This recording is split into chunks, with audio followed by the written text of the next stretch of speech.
ಎಲ್ಲರಿಗೂ ಯೂಟ್ಯೂಬ್ ಚಾನಲ್ಗೆ ಆತ್ಮೀಯವಾದಂಥ ಸ್ವಾಗತ. ಇಂದು ನಾವು 10ನೇ ತರಗತಿಯ ಮೊದಲ ಭಾಗದ ಸಮಾಂತರ ಶ್ರೇಣಿ ಎಂಬ ಪಾಠವನ್ನು ಅಭ್ಯಸಿಸೋಣ. ಸಮಾಂತರ ಶ್ರೇಣಿಯಲ್ಲಿ ಮೊದಲು ಸಮಾಂತರ ಶ್ರೇಣಿ ಎಂದರೇನು, ಸಮಾಂತರ ಶ್ರೇಣಿಯಲ್ಲಿ ಬರುವ ಲೆಕ್ಕಗಳು ಮತ್ತು ಸಮಾಂತರ ಶ್ರೇಣಿಯ ಅಪರಿಮಿತ ಸಮಾಂತರ ಶ್ರೇಣಿ ಎಂದರೇನು, ಪರಿಮಿತ ಸಮಾಂತರ ಶ್ರೇಣಿ ಎಂದರೇನು ಎಂಬುದನ್ನು ಅಭ್ಯಸಿಸೋಣ. ಮೊದಲು ನಾವು ಸಮಾಂತರ ಶ್ರೇಣಿ ಎಂದರೇನು ತಿಳಿದುಕೊಳ್ಳೋಣ. ಸಮಾಂತರ ಶ್ರೇಣಿ ಎಂದರೇನು ಎಂದು ಉದಾಹರಣೆ ಮೂಲಕ ತಿಳಿದುಕೊಳ್ಳೋಣ. 5, 10, 15, 20 n. ಇಲ್ಲಿ ನಾವು ಒಂದು ಗಮನಿಸೋಣ. ಈ ಎಲ್ಲ ಸಂಖ್ಯೆಗಳ ಮಧ್ಯೆ ಒಂದು ಅಂತರವಿದೆ. ಈ ಎಲ್ಲ ಸಂಖ್ಯೆಗಳ ಮಧ್ಯೆ 5 ಎಂಬ ಪದವು ಬಂದಿದೆ. ಇಲ್ಲಿ ನಾವು ಸಮಾಂತರ ಶ್ರೇಣಿ, ಈ ಸಮಾಂತರ ಶ್ರೇಣಿ ಎಂಬ ಪದದಲ್ಲಿ ಸೂಚಿಸುತ್ತದೆ ಸಮ ಅಂತರ. ಇಲ್ಲಿ ಎಲ್ಲ ಸಂಖ್ಯೆಗಳ ಮಧ್ಯೆ ವ್ಯತ್ಯಾಸವು 5 ಆಗಿದೆ. ಆದ್ದರಿಂದ ಇದು ಸಮಾಂತರ ಶ್ರೇಣಿಯಾಗಿದೆ. ಮತ್ತು ಈ ಪದಗಳನ್ನು ನಾವು ಇಂಗ್ಲಿಷ್ನಲ್ಲಿ ಮೊದಲ ಪದವನ್ನು A1 ಎಂದು ಗುರುತಿಸುತ್ತೇವೆ, ಎರಡನೇ ಪದವನ್ನು A2 ಎಂದು ಗುರುತಿಸುತ್ತೇವೆ, ಮೂರನೇ ಪದವನ್ನು A3 ಎಂದು ಗುರುತಿಸುತ್ತೇವೆ, ನಾಲ್ಕನೇ ಪದವನ್ನು A4.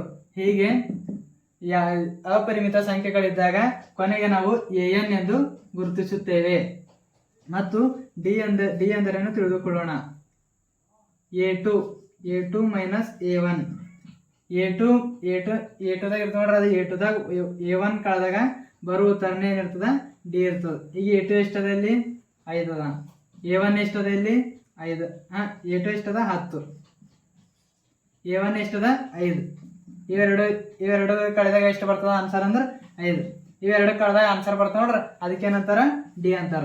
ಈಗ next A3 minus A2.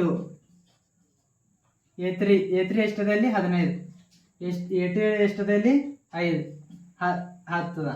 15ರಾಗ 10 ಕಳೆದ್ರ 5. ಇವಕ್ಕೇನಂತಾರ D. ಮತ್ತು A4 minus A3. A4 ಎಷ್ಟದ 20, A3 15, 20ರಾಗ 15 ಕಳೆದ್ರೆ 5. ಇವೆಲ್ಲ 5 ಬಂದ್ ನೋಡ್ರಿ. ಇವೆಲ್ಲ ಎಷ್ಟಿವೆ ಸಾಮಾನ್ಯ ವ್ಯತ್ಯಾಸವೇ. ಸಾಮಾನ್ಯ ವ್ಯತ್ಯಾಸ ಇವೆಲ್ಲ ಏನಿರ್ತಾವ ಅಂದ್ರೆ ಡಿ ಇರ್ತಾವ.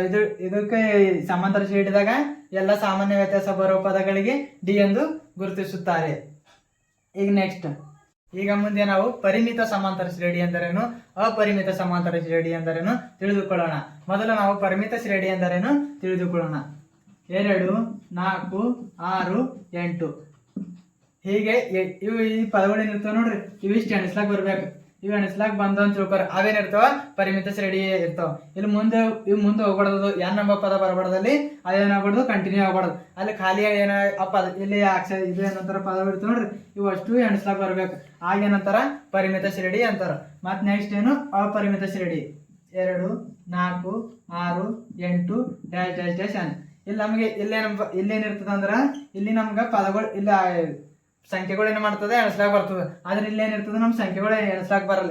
ಇಲ್ಲ ಅನಂತ ಸಂಖ್ಯೆಗಳು ಇರ್ತಾವ. ಇಲ್ಲೇನಿರ್ತದ ಫುಲ್ ಸ್ಟಾಪ್ ಇರ್ತದ ಲಾಸ್ಟಿಗೆ. ಆದ್ರೆ ಇಲ್ಲೇನಿರ್ತದ ಅನಂತ ಇರ್ತವೆ ಸಂಖ್ಯೆಗಳು. ಇಲ್ಲಿ ಕಂಟಿನ್ಯೂ ಇರ್ತಾವ, ಇಲ್ಲಿ ಬಂದೇ ಆಗಲ್ಲ ಸಂಖ್ಯೆಗಳು. ಅದ್ರಲ್ಲೇನೆ ಏನಂತಾರ ಇದಕ್ಕ ಅಪರಿಮಿತ ಸಮಾಂತರ ಶ್ರೇಣಿ ಅಂತಾರ, ಇದಕ್ಕೆ ಪರಿಮಿತ ಸಮಾಂತರ ಶ್ರೇಣಿ ಅಂತಾರ. ಈಗ ಇನ್ನೊಂದೇ ಲಾಸ್ಟ್, ಇಲ್ಲೇನಿರ್ತದ ಪದಗಳು ಎಣಿಸ್ಲಾಕ್ ಬರ್ತಾವ ನಮ್ಗೆ. ಇಲ್ಲಿ ಇಂತಿಷ್ಟೇ ಪದಗಳು ಅಂತ ಇರ್ತಾವ, ಆದ್ರೆ ಇಲ್ಲಿ ಏನಿರ್ತದ ಅನಂತ ಪದಗಳು ಇರ್ತಾವ. ಇಲ್ಲಿ ನಮ್ಗೆ ಎಣಿಸ್ಲಾಕ ಬರಲ್ಲ, ಈ ಪದಗಳು ಏನಿರ್ತಾವ ಕಂಟಿನ್ಯೂ ಇರ್ತಾವ.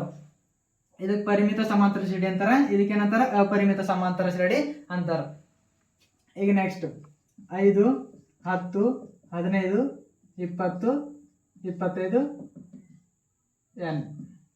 ಇಲ್ಲಿ ನಾವು ಮತ್ತೊಂದು ಬೇರೆ ವಿಧಾನ ಕಳೆದ್ರಿ. ಈಗ 5, 10 ಇದು A1, ಇದು A2, A3, A4, A5. ಈಗ A2 ಈಗ ಇದ್ರದ್ದು ಏನಂತಾರ ಇದು ಡಿ ಕಂಡಿಡಿಯರಿ.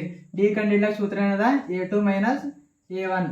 A2 ಎಷ್ಟದಲ್ಲಿ 10, 10ರಾಗ 5 ಕಳೆದ್ರೆ 5. ಇಲ್ಲಿ ಡಿ ಎಷ್ಟದಲ್ಲಿ 5 ಅದ. ಈಗ ನಾವು ಈ ಖಾಲಿ A1, A2 ಇಷ್ಟೇ ಕೊಟ್ರ ಅಂತ ತಿಳ್ಕೊರಿ, ಮುಂದಿನ ಪದ ಹ್ಯಾಂಗ್ ಕಂಡುಹಿಡಿಬೇಕಂತ ಕಲ್ಕೊಂಬರಿ. ಈಗ ಸಾಮಾನ್ಯ ವ್ಯತ್ಯಾಸ ಎಷ್ಟದ ಡಿ ಅದ. ಈಗ 10, ಈಗ ಇದು ಏನಂತಾರ ಮುಂದಿನ ಪದ ಕಂಡುಹಿಡದ A plus D. A plus D ಕಂಡು ಹಿಡಿದ್ರೆ ಏನಾಯ್ತದ ಮುಂದಿನ ಪದ ಕೊನೆತದ. ಇಲ್ಲಿ ಎ ಎಷ್ಟದ ಈಗ ಎರಡನೇ ಪದ ಕಂಡು ಹಿಡ್ರಪ್ಪ. ಇಲ್ಲಿ ಎ ಎಷ್ಟದ, ಇಲ್ಲಿ 5 ಅದ. ಡಿ ಎಷ್ಟದ 5 ಅದ. 5 5 10. ಈಗ 10 ಏನದ, ಇಲ್ಲಿ ಎರಡನೇ ಪದ ಅದ. ಈಗ ಮೂರನೇ ಪದ ಕಂಡು ಹಿಡಿಬೇಕಂದ್ರೆ ಏನಿರ್ತದ A plus 2D. A plus 2D. A ಎಷ್ಟದ, ಇಲ್ಲಿ 5 ಅದ. 2D 2 bracket. ಡಿ ಎಷ್ಟದ, ಇಲ್ಲಿ 5 ಅದ. 5 ಪ್ಲಸ್ 2 5 10. 5 10 15. ಈಗೇನು ಮೂರನೇ ಪದ ಕಂಡು ಹಿಡ್ಯಾರ.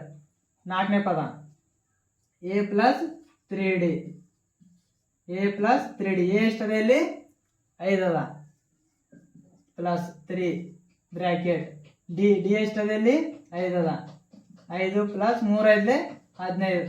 15 5 20. ಈಗ ಏನು ಐದನೇ ಪದ ಕಂಡು ಹಿಡ್ರಿ. A plus 4D. ಎ ಎಷ್ಟದಲ್ಲಿ 5 4. ಡಿ ಎಷ್ಟದಲ್ಲಿ 5. 5 ಪ್ಲಸ್ 4 5 20. 20 ಪ್ಲಸ್ 5 25. ಏನಂತಾರ ಯಾವುದೇ ಪದ ಮುಂದೆ ಈಗ ಇಲ್ಲ ಎರಡೇ ಪದ ಕೊಟ್ರ ಅಂತ ತಿಳ್ಕೊರಿ. ಈಗ ಮುಂದಿನ ಪದ ಹ್ಯಾಂಗ್ ಕಂಡು ಹಿಡಿಬೇಕಂತ ಈ ಟ್ರಿಕ್ ಯೂಸ್ ಮಾಡ್ಬೇಕು. ಇದರ ಸಾಮಾನ್ಯ ಸೂತ್ರ ಎಂದ ಕೊನರಿ A plus D. A plus 2D. A plus 3D. A plus 4D. ಹಿಂಗೆ ಇರ್ತಾವ್ರಿ. ಈಗೆಲ್ಲ ಮೊದಲನೇ ಪದ ಕಂಡು ಹಿಡಿಬೇಕಂದ್ರೆ ಎ ಇರ್ತದೆ ಹಂಗ ಬಿ. ಈಗ ಎರಡನೇ ಪದ ಕಂಡು ಹಿಡಿಬೇಕಂತ ತಿಳ್ಕೊರಿ. ಎ ಪ್ಲಸ್ ಡಿ ಮಾಡ್ಬೇಕು. ಮೂರನೇ ಪದ ಕಂಡು ಹಿಡಿದ್ರ A plus 2D. A plus 3D. ಹಿಂಗೆ ಕಂಡು ಹಿಡಿದ್ರು ಪದಗಳು ಸಿಗ್ತಾ ಇರ್ತಾವ.